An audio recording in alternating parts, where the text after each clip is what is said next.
Hello viewers, Radhe Radhe. নতুন কিচেনের পক্ষ থেকে সবাইকে স্বাগত। আজকের একটা নতুন ব্লগে তোমরা দেখছো আমি কি নিয়েছি।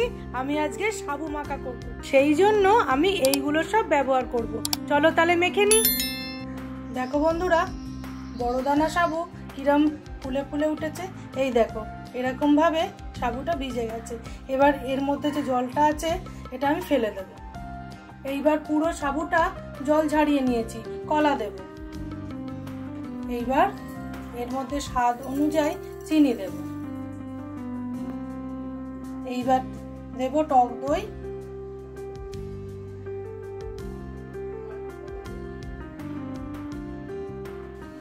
আর একটু লেবুর রস। এবার আমি মেখে নেব।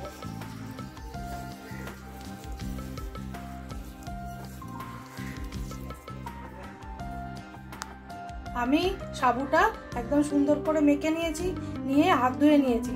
এবার একটু গার্নিশ করে দেব। কয়েকটা আঙুর,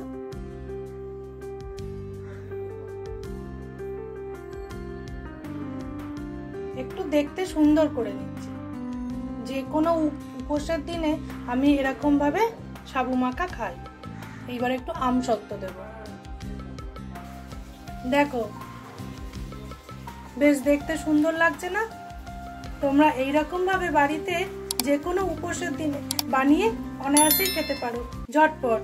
একদম রেডি আজকের সাবু মাখা। ফ্রিজে রেখে 1 ঘন্টা রাখবো, তারপর ঠান্ডা ঠান্ডা খেয়ে নেবো।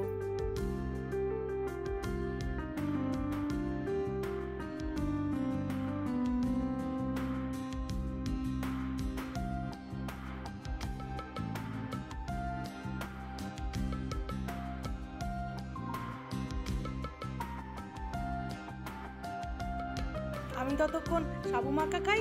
তোমরা আমার চ্যানেলটাকে লাইক, শেয়ার ও সাবস্ক্রাইব করে আমার পাশে থেকো। তাহলে বন্ধুরা, আজকের ভিডিওটা এখানেই শেষ করছি।